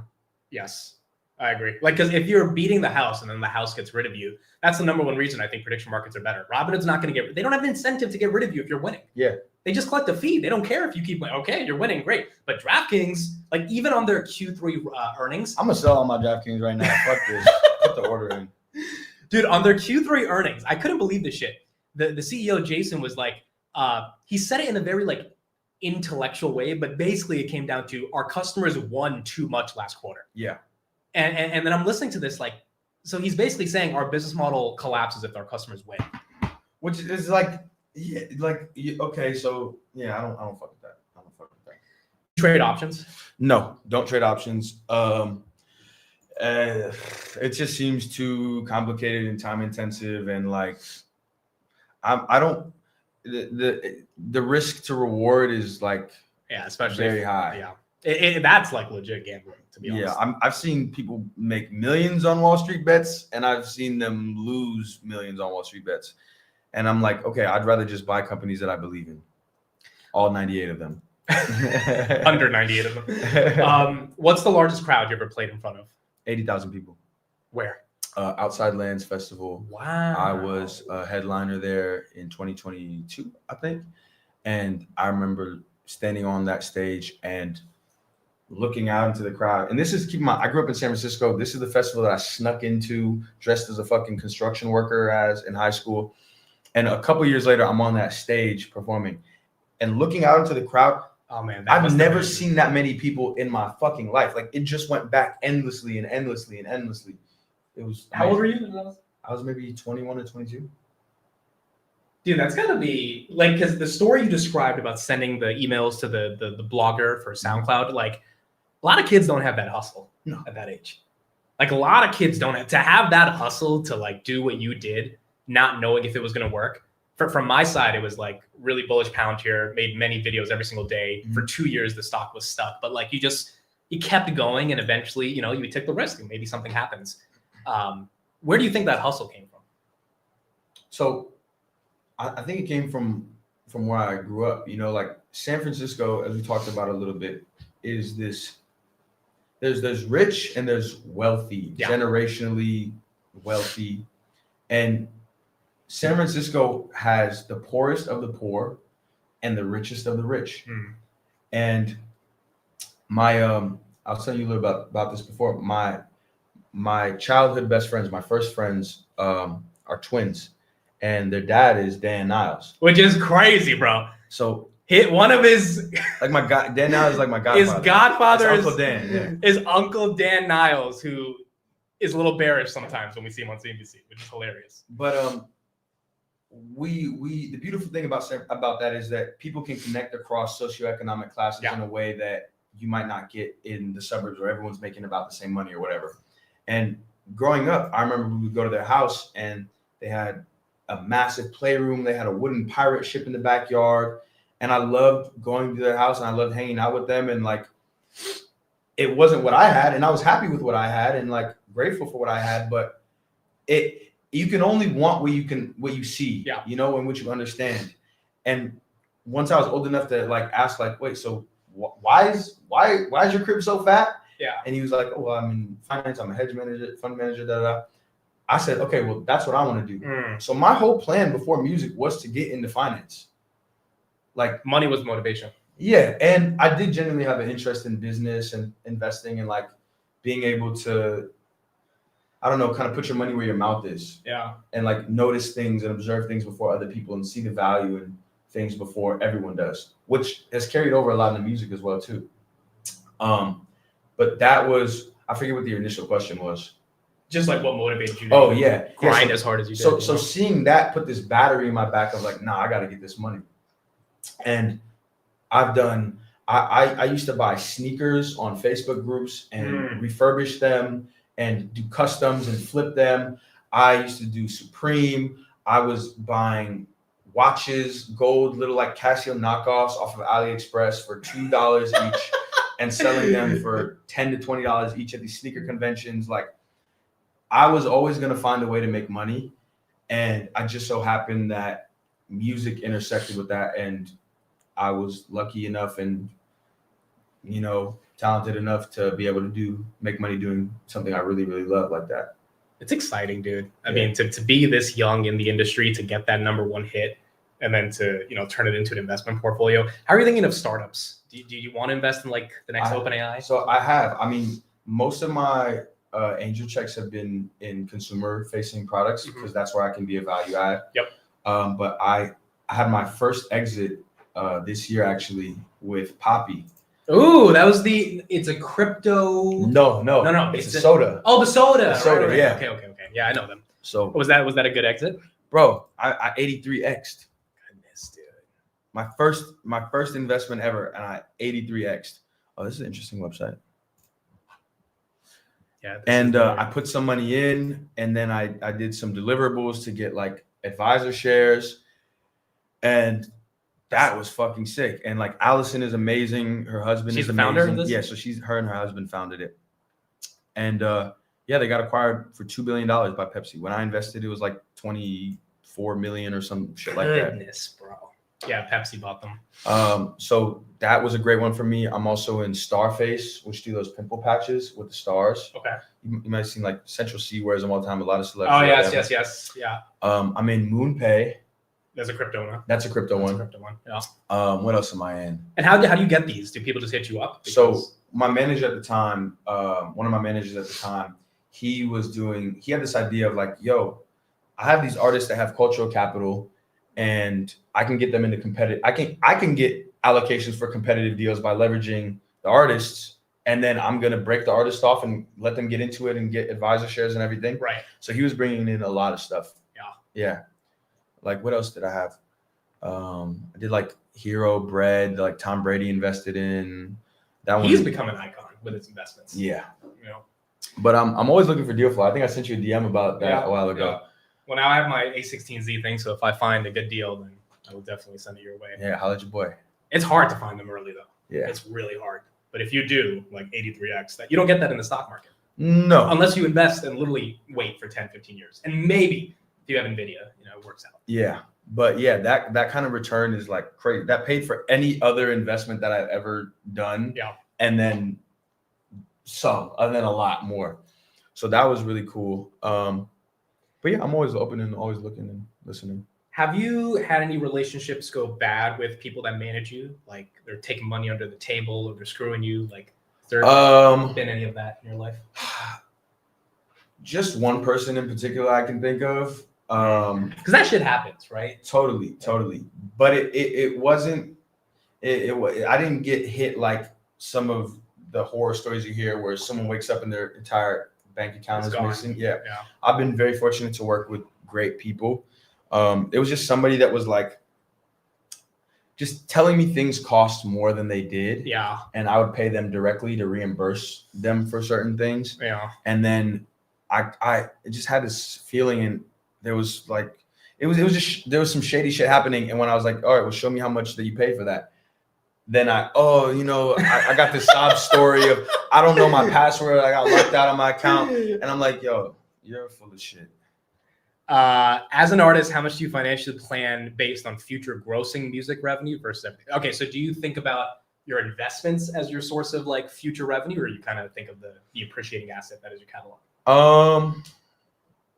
That's a great question. I don't know. My philosophy is like invest as much money as I can and still like while still being able to like have a lifestyle that is comfortable but not excessive. Yeah. Everyone's definition of excessive is different. But like I don't have 6 Lamborghinis. I'm not flying girls out first class fucking to Monaco and staying in the nicest hotel. Like, but you have flown girls out before. Once or twice, yeah. It's just not first class to Monaco. It's not first class to Drake Monaco. level yet. No, not yet. But like I grew up with so much less than what I have now, and I've tasted a lot of the highest upper echelons of things. Yeah. And a lot of it isn't worth it. A lot of it is just people that have too much money, they don't know what to do with it, or it's a dick swinging contest. Mm-hmm. And I know where I'm hanging. I don't got to swing nothing for y'all. Like, we're good, I like my watches. I like my specific niche cars that aren't $500,000. Well, what are your cars? So right now I have a G63, a G-Wagon. Okay. Which was a tax write-off because of the music weight. video? No, weight thing. Ah, right. There's a law about that. Yeah. I don't do. There's some gray areas, and then there's some gray areas. And like when people buy a nice car and then they put their like brand sticker on it and write it off, I'm like, okay, you might get away with it, but it's not worth the risk. It's not worth the risk, right? No, I've read too much about Wesley Snipes. I don't want no smoke with IRS. So I have a G-Wagon, which is like my daily. And then I bought a E36 M3 with the Dining Supercharger. And that was a car that I learned how to drive stick on. And then just a couple of weeks ago, I bought an Acura NSX from 98. 1998. Yeah. So you like the classic type of... I like 80s and 90s cars. Yeah. No Teslas? Like no Cybertruck? No, I don't really like this. I go back and forth on the Cybertruck. Sometimes I look at it and I'm like, damn, that shit's fire. And then sometimes I look at it and I'm like, I don't know. But I would 1,000% buy the Robo Taxi when it comes out. I would buy 4 of them. When it okay, so when the cyber cab, when it can like the cyber actually cab, drive people around, and when you can like have your own little fleet and just have it. So you like that idea of like being a fleet manager and letting the cars just go make you money? Yeah, I do like that. And if they actually are $20,000 a pop, that's a good deal. And then I could just have one for my personal use too. Yeah, people love this. Yeah, and that's like if you know car. It's so funny because sometimes girls will be like, "Oh, what car do you have?" And I'm like, "Oh, I have a Honda," and I see how they react. Okay, let's this is the car, right? That's the new one. I have the old one like this one. Yeah. Okay, so let's get into that conversation. What has it been like with the women as you've accumulated more wealth? How do you even like? Because girls know who you are, right? I mean, sometimes, bro, I've gone through a lot of different hairstyles. You have. And it's so funny. Ever since I cut my hair, like when I first cut my hair and I went out for the first time, I would see people that I know and like that I know me. And I would just wait to see how long it took for them to realize who I was because they're so used to one look of me. Yeah. But I don't know. I've always been charming and handsome, so humble. and humble, extremely humble. No, but like okay, so let's say a girl doesn't know you and then you're on a date with her and then she asks what do you do and you end up disclosing enough where she's like, oh, he has money. Have you been in a situation where you're fighting the perception of what she's having versus her wanting to like you for just who you are? Well, I'm very, very, very particular about who I'm going to date, who's going to be my girlfriend. Yeah. And like there's a long screening process, I guess, because if I'm dating you and you and me are girlfriend and boyfriend, I'm not going to waste your time and I'm not going to waste my time. That means I have to see a future with you. You have to be my potential life partner, You're like really serious when you're dating. For dating, yeah. Yes. And you want to get married, have kids, have that whole I want to get married. I want to have kids. I want to have grandkids. I want to have a compound where we can all flourish and love and all that shit. Yeah. But I'm definitely not on like a tight timeline for that. I'm 25. At the youngest, I would get married is probably like 30 or 32. Yeah. And start having kids. But back to your question about like the perception. So you're saying like, am I fighting their perception of me? Or... Yeah, like how do you know she likes you for you versus she likes you because she knows she's gonna have a really comfortable life if she does end up?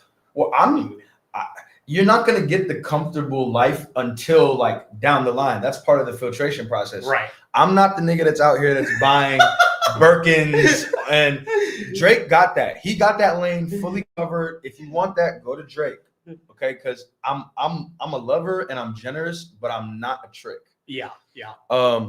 So I pay attention to things like, have you ever offered to cover dinner? Not the first date, but like, if we've been seeing each other for I don't know a couple weeks or months or whatever, I've taken you out to 7 dinners.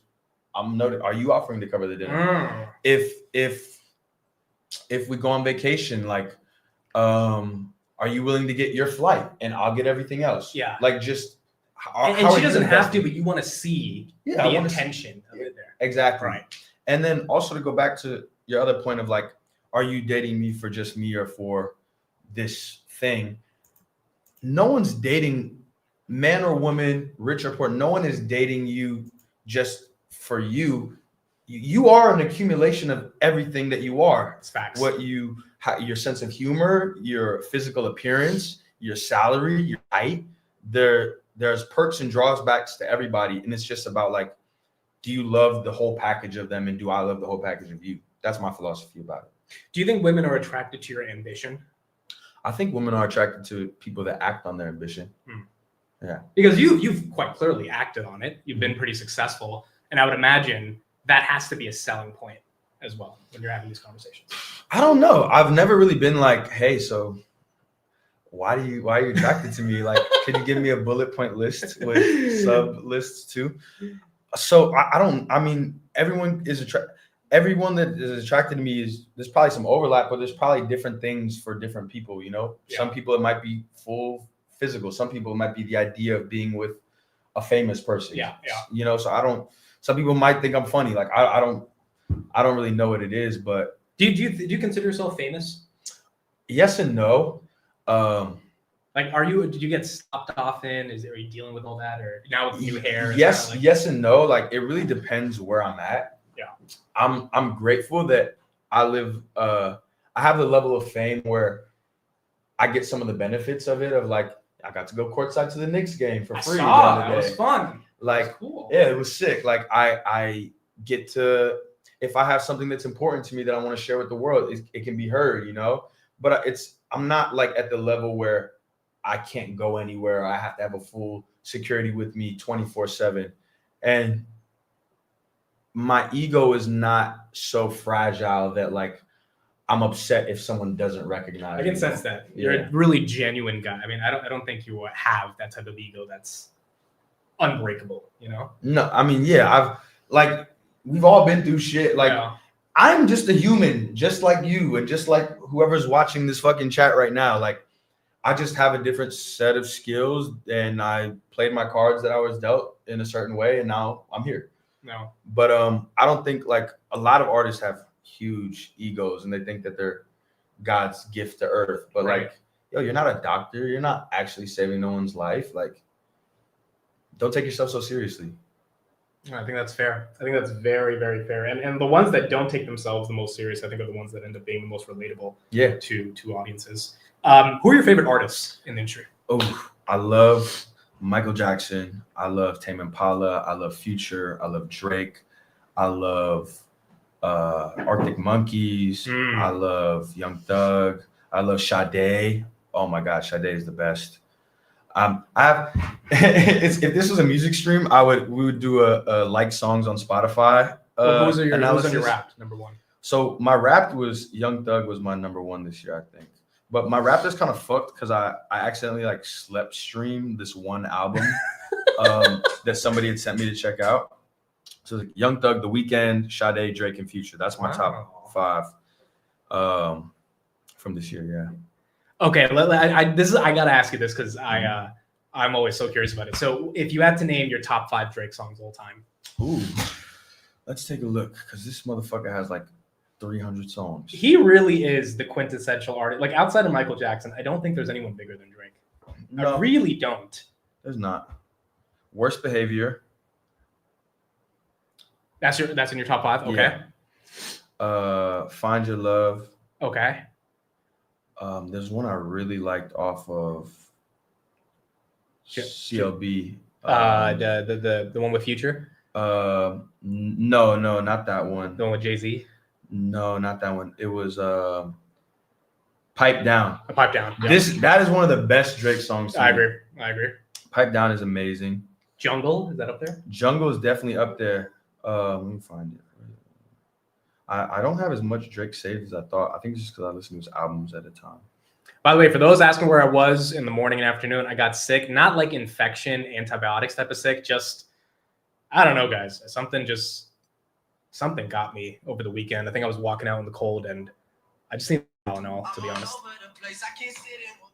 This is really good, but it's not. It's Star 67 is That's in a there. great one. Star 67 is in there for me.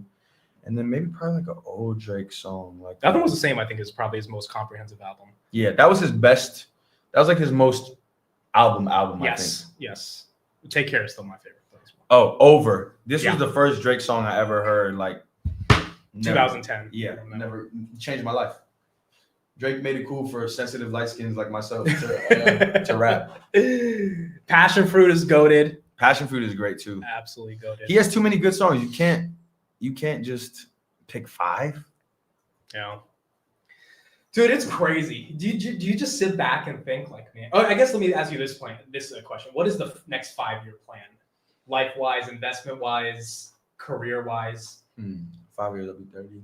Because you've been able to do your thing. You've been able to make it. You've been able to get to a financial situation where you're comfortable.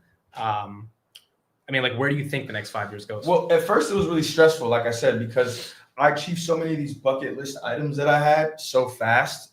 I was like, well, what do I do now? And now the answer is kind of like, and it's a very important, like, part of the reason I started writing on my Substack, I launched the blog this year, is because like I've been doing YouTube for so long and I love it, but I wanted another challenge. Yeah. And like writing, I hate writing. So I love writing like tweets, but like actually long form writing, I hate it. I cannot stand it. So forcing myself to sit down and write, it was a challenge. Yeah. And I felt good when I completed it, and I want to take it to the next level next year. But I feel like you constantly need new challenges. You do, well. or else then you get complacent and Yes. then you get worse at whatever it is, and Yes. you fall out of love with it. You get jaded. Yes. For me, I think obviously music is still the fucking blood that flows through my veins, but something that I always wanted to do before I wanted to do music as a career even was acting.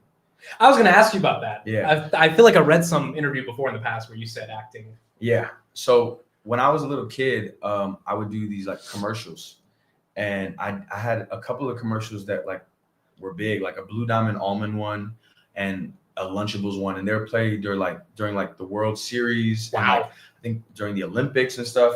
And that was my first taste of being a public figure, because when I go to school the next day, the kids were like, "Oh my God, I saw you on TV last night." Da, da, da, da. And when that was fun, obviously it's not that deep. Like you're just a kid. I'm just a kid in the commercial. But I have like a true love for great film and great TV. And I feel like acting is an extension of storytelling. Yes. And I love storytelling. So I got kicked out of my first acting class actually that I signed up for because the teacher was mad I went on tour too much. You were in a college? No, this was like last year. Recently? Yeah. So I was 2024. I was like, yo, I want to take this more seriously. I'm not just gonna be the guy that assumes he's good at one thing, so he's gonna be good at the other. Yeah. Let me like go to a class. So I went to this regular acting class in LA. Just other people work 9 to 5. Yeah, like people just trying to hustle. I got kicked out of that one, but I found a new class that like I absolutely love. And before I even came here today, what I was doing before I came here was I was shooting a self-tape for this movie that I'm auditioning for. So that's something that I really want to explore and like pursue more. So over the next 5 years, being in a movie, yeah, whether big or small, but getting that first movie done. Yes. That's a big deal for you. Yes. What are your top 5 favorite movies? Django Unchained. Classic. Sorry to Bother You. Amazing movie. City of God. Love that one too. Those are good top 3 already. I think I wrote this down because I get asked this question a lot, and then I always forget like 2 of them. Oh, those 3. Yeah. Slumdog Millionaire. Really? That's in your top 5? Yes. Wow. Yes. I mean, I'm Indian, right? That was a big deal in 2009 when it came out. Like that was a big one. Okay. Dude, the soundtrack to that movie is amazing. Fucking God tier. Those are my top 4. What's my 5th one? Let me name 4. Let me see if they get into your top. Talk to me. Inception. I love Inception. Not top 5 for me. Interstellar. You want to know something? I've never finished that movie. Why? It's just too long? Because I always watch it on a plane, and I always fall asleep like an hour in. I think that's worth watching. Are both of those movies in your top 5? Yeah, those are my top 5. Wolf of Wall Street is in my top 5. Wall Street's great. What's the other one? Dark Knight. Dark Knight, yeah. That's up there for me. You know, over the weekend, guys, you know what I watched? I watched 2 movies while I was sick. Rounders, great movie. Poker movie. And then The Gambler. For some reason, I legit watched both of those again over the weekend. Did you like them? Yeah, Rounders I love. Gambler I haven't seen in a while. Gambler is not that good of a movie, but like I like the sort of like story of it, but the movie's not that good. But Rounders is phenomenal. You should check out Molly's Game. Yeah, I have a friend who's Steve's been telling me about that. That's a good one. I don't know my 5th. I'll leave it at 4 for now, with room for more to come. Okay, we're talking about Rounders. Poker. You're a big poker guy. Yeah. So I got into poker maybe a year ago.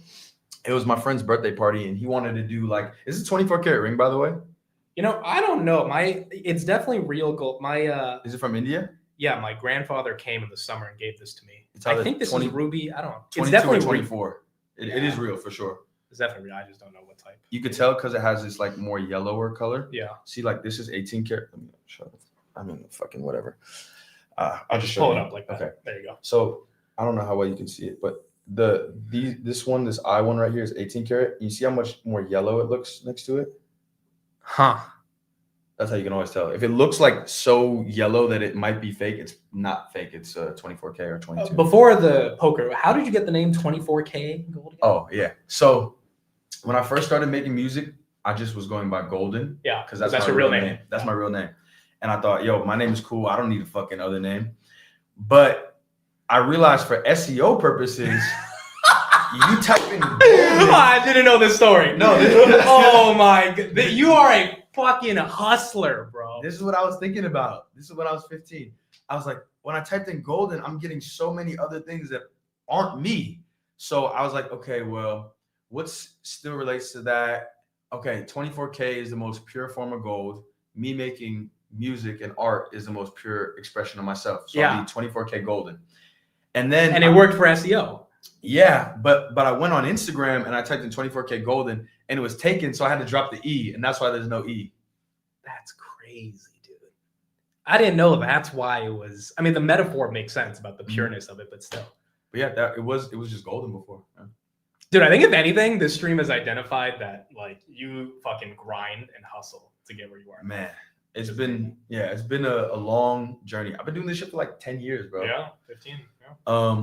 But yeah, back to poker. Yeah. So it was my friend's birthday, my homie Nevin. He was like, yo, for my birthday, I'm gonna get a dealer to come to the house and we'll all play. I'd never really played before. And I proceeded to lose $1,200 in the course of like 3 hours. And it wasn't that we were paying for big stakes. I just kept buying back in because I was fucking stupid and I was drinking and whatever. I was so butthurt. I think they went out afterwards and I didn't even go out with them. Like I was like, nah, bro, I'm gonna go home. Like I already blew 1,200. Fuck that. How long ago was this? This was, I think, 2023. Okay. So yeah, maybe 1,200 is still 1,200. 1,200 is 1,200. Yeah, it hurts. Hey, what side note? When this is over, will I be able to watch this back on YouTube? It'll be on YouTube. Yeah. I'll put some clips on X too. So sweet. Yeah. You should get a clipper for TikTok too if you don't have one already. I've been told that. Yeah. So boom, that sends me on this like revenge training arc of like, I'm gonna be the fucking best out of all my friends. Like I'm gonna come back next year for his birthday and win all my money back. And so I start off by watching some YouTube videos, and then I get invited to my friend Donnie's birthday party, and we're playing poker. It's at his crib, and I think I end up losing again. Not $1,200, but like $400, something like that. So I'm like, all right, well, at least I'm not losing as bad. Yeah. And one thing about me is like when I have a failure in something, it just makes me want to get that much better at that thing. So then I start grinding more and more, and I'm learning about like GTO and solvers, game theory optimal. Yep. So you put in these situations and you like practice and what you should do and learning about ranges and stuff like that. And when I start feeling, and I play some more home games and I'm starting to win now, and when I start feeling more confident about it, I enter this celebrity poker tournament. It's my friend Blake's thing that he does. I'm about to go play in it actually in a couple days in the Bahamas. Okay. And I go there and I get 11th place out of 63 people. Wow. So I'm like, okay, I didn't cash, but I know I'm good. All that training actually paid off. Yeah. And then in the next 6 months or whatever, my bankroll goes up to like, I'm plus 1,100. Yeah. Or no, plus 11,000. Yeah. Just off of playing poker, like with friends or like at the casino every once in a while. And I'm like, oh shit, I think I'm actually kind of good at this. And then the next celebrity poker tournament comes around and there's more people. There's like 70 people this time. And I end up at the finals table and I place fourth and I cashed for like $4,000 or something like that off of a free roll. Yeah. And now I've been playing more and more since then. And now like I think I actually know what the fuck I'm doing. And I'm about to go to the Bahamas and do the celebrity poker tournament.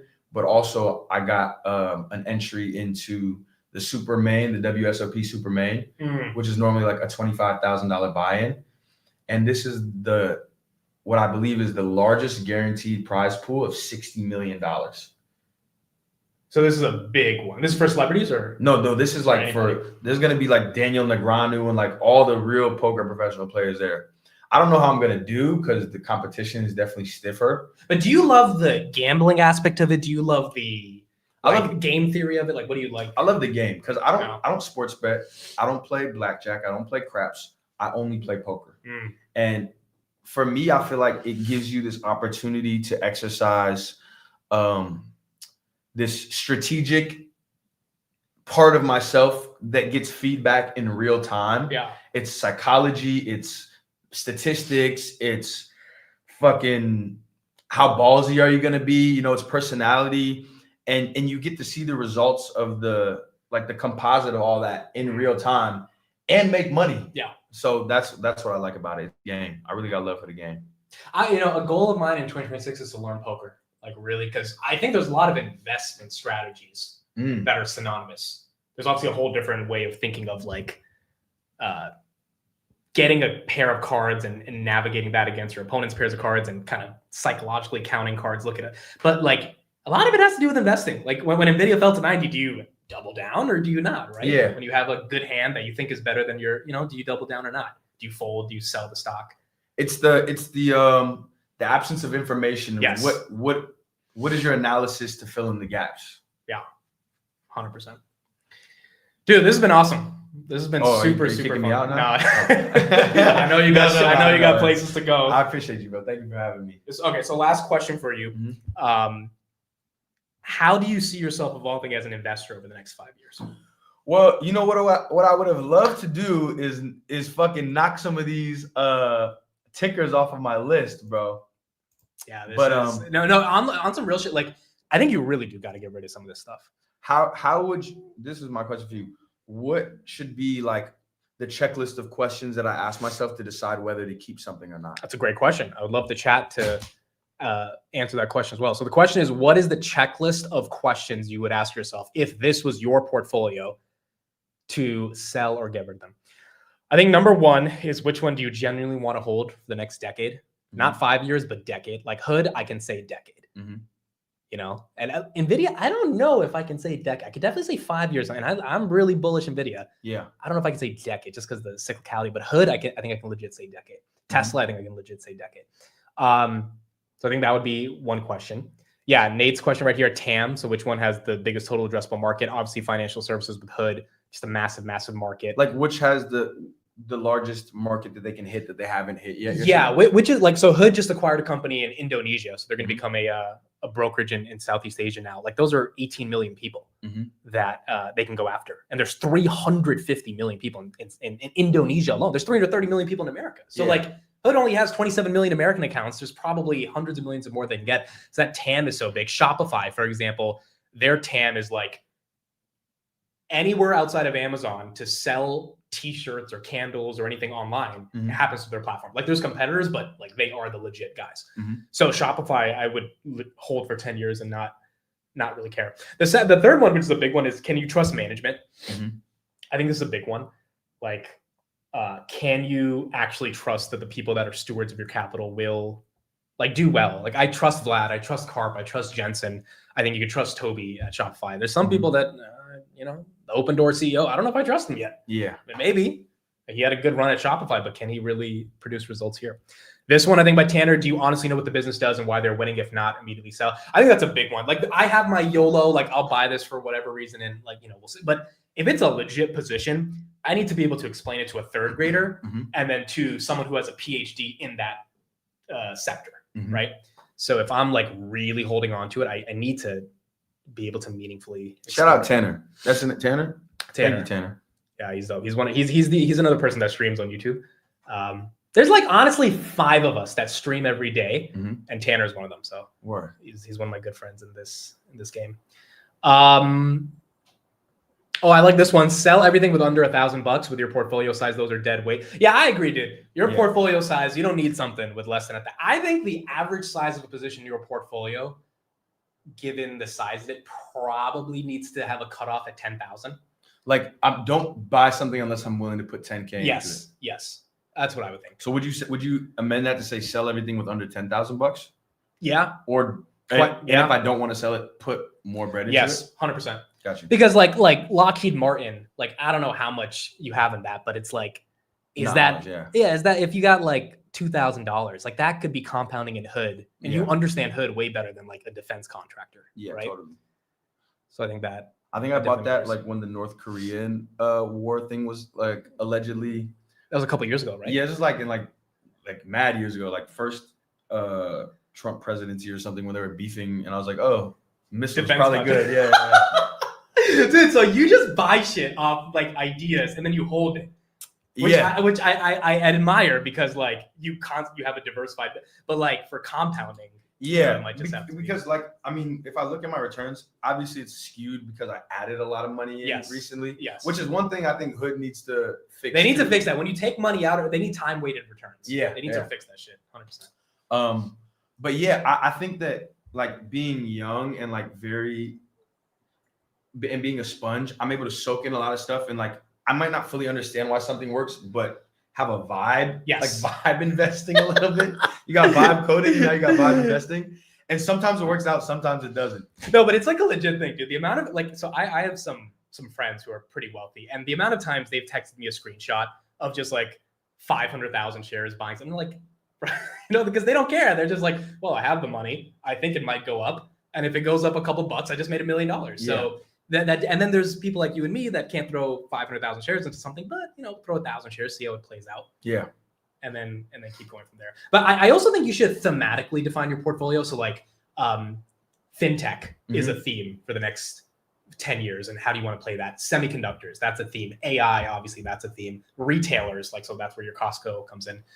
Space, right? Like Rocket Lab. I don't know if you mentioned that one. I did. Yeah, you did. Yeah. That name has been really good for our community, and a lot of people got in under $10. And it's the second biggest satellite company after SpaceX, right? I believe so. Yeah, they're like 20 billion, 30 billion, and SpaceX is like 800. So if they're a baby SpaceX, that's your thesis. You don't need to know that much more about it, but like, I'd rather take a lot of these random names and just dump it into Rocket Lab. Yeah, totally. Because you already have Hood for crypto. Do you need bullish? No. Right? So like, that just should go into something where I think that was like when Robinhood was doing all these IPOs, and I'm like, let me just put a little money into everyone and see what happens. Yeah. None of them really took off. Yeah. Figma took off. I mean, it did, but then Do you care about SoFi? Do you know about that one? Yeah, I did. They brought me to the Super Bowl a couple years ago, so really? I got a lot of love for them. To my understanding, it's like a fintech company that is less so on the investing side, but more of like banking. Yeah, like if you want a mortgage or a loan or whatever. Yeah. I mean, I don't really understand it enough to invest in it. When you think of SoFi and Hood, is there a certain vibe that Hood gives you versus SoFi? SoFi feels more like corporate, and Robinhood feels more like cultural, young, hip, cultural, millennial. It's an answer that I've gotten from a lot of people. I mean, SoFi, the stock has done very well, but like Hood is just, it feels like Vlad's on a mission to get to $1 trillion market cap. Yeah. SoFi's a bank. There's some other good parts to it. I have SoFi. It's just a question of, does he resonate with that many people? How many positions do you have? I think I have about 12 right now. And what's the most that you've had, like, after knowing what you're doing? What do you mean? Like, well, I don't know your entire, like, I'm sure there was a. You mean the most percentage it's been like for portfolio? No, like or the return. Largest amount of like not shares, different stocks that you held. Oh, like at one time. Okay, so similar to you back in 2020, I think I had like 100 tickers. Like it was just really stupid stuff. And then I said that's dumb. I consolidate into one ticker, and that ticker I'll show you right here. The chat. Palantir, or what was it? No, that took another couple of years before that. That ticker was this bad. You went into oh no. That's a lot of red. I bought like 30,000 shares of it. Was this like a biotech? I thought they were going to solve cancer. I thought they were going to have a couple of joints like that too. Yeah. And I was like, purple biotech. It's legit. Like they actually call it Kitoff Pharmaceuticals. But there's their chemical NT219. If anyone wants to look it up, but I lost all my money in that, and then I had to start from scratch. And that's when I found the next ticker that actually started with a P that also had a business model, which was Palantir. But I bought it at 25. And then it fell all the way to 6. And so it taught me what does it mean to double down, believe in something. Basically, I was 100% in. And then when I had Robinhood, then it became 50-50. And then this year, it kind of like literally last year was just Hood and Palantir. Wow. So this is the first year where I've actually diversified. Yeah. And I want to diversify more going into next year. Why do you want to diversify more? Well, I just feel like I've been relying on 2 names for the past couple of years. And like, if you have 2 good ideas, you run with those good ideas. But at some point, those ideas are not going to be able to return what they've done in the past. Yeah. So NVIDIA was a big one this year. Shout out to Tanner. He got me to that one as well. What price did you get in around? So my average is 125. I got in at 140, then at 90, and then 103 to like 115. I was buying a lot. Yeah. And I even bought last week, or was it last Monday at 180, and then the week before that 170. Because now I've seen the growth. Now I see the numbers. Now I'm like, oh, this is cheap.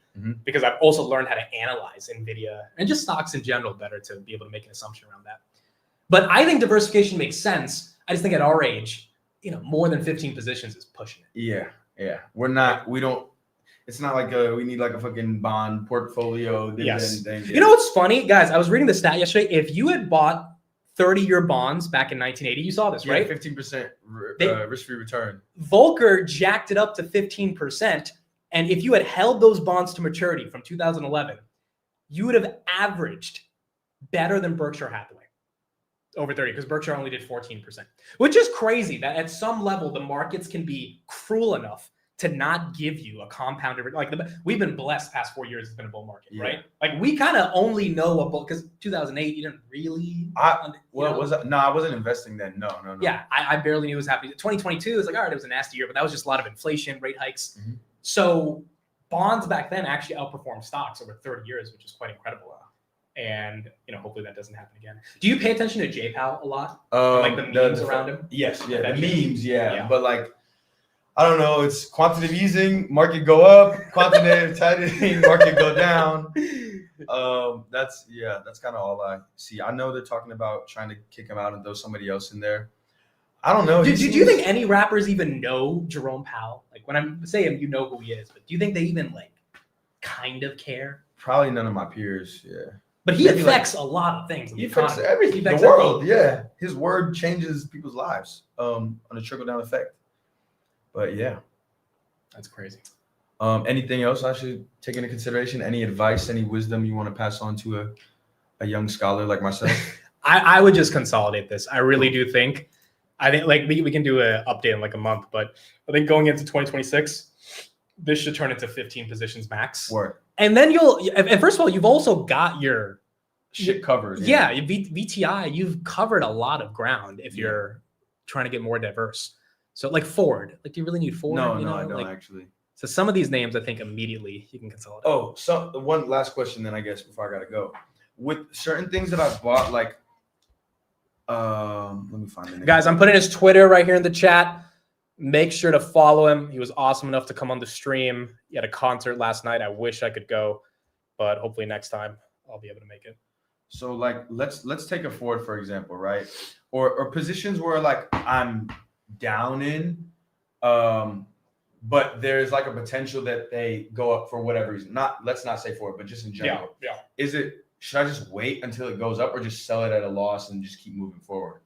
I think it depends on how much you believe. Like some of those IPOs, like Gemini, I think they IPO'd at 30. They're at like 14 right now. Yeah. That thing's not doubling anytime soon. You got to be honest. Yeah. It's a dud. Yeah. And that's okay. Like it happens. It happens. And so my dad bought Gemini. Like the other day I looked at it, I was like, Dad, when did you buy 100 shares? He was like, oh, I thought it was like a good IPO. I was like, oh my goodness, bro. So he's not getting that back. It's an L. Like, did he think it was like the Google Gemini? I don't know what. He just thought he was special because he got allocated shares from Hood. I'm like, Dad, that's not how it works. But yeah, like if it's a loser, it's a loser, and that's okay because you have plenty of winners. And here's my biggest rule. I think averaging up in winners. I missed this with Palantir because I got so early into Palantir. I was afraid to average up. When in reality, there's not a lot of companies that are deserving of your capital. And if their stocks go up, you have to be conscious of valuation. That it's like very important. But you can't be so conscious that you think something else is a better opportunity than an idea that's just beginning to inflect. Yeah. And with Hood, I didn't make that mistake from 40 to 120. I was like, I don't care about the valuation. I care about this growth story. And now it's just a question of if the growth story is sustainable. And when does something become overvalued to you? Is it a specific like PE number? Is it like? Well, given Palantir is at a 600 PE, I guess you can say I don't necessarily think that's like. Look, a lot of people think Palantir is expensive. Hood is expensive. I go by the quality of company and what I'm getting for paying that multiple. So if you're paying for a stock that has like a 50 times price to sales or a 700 PE or something crazy, the question is, can they put up the growth? Tesla's a unique story because Tesla trades at a 200 times price to earnings, but it doesn't grow. Yeah, at all. It doesn't, now for the last couple of years. The last couple of years. And Elon said by the end of 2026 it'll grow. So the reason it's getting this premium is because everyone's expecting the growth.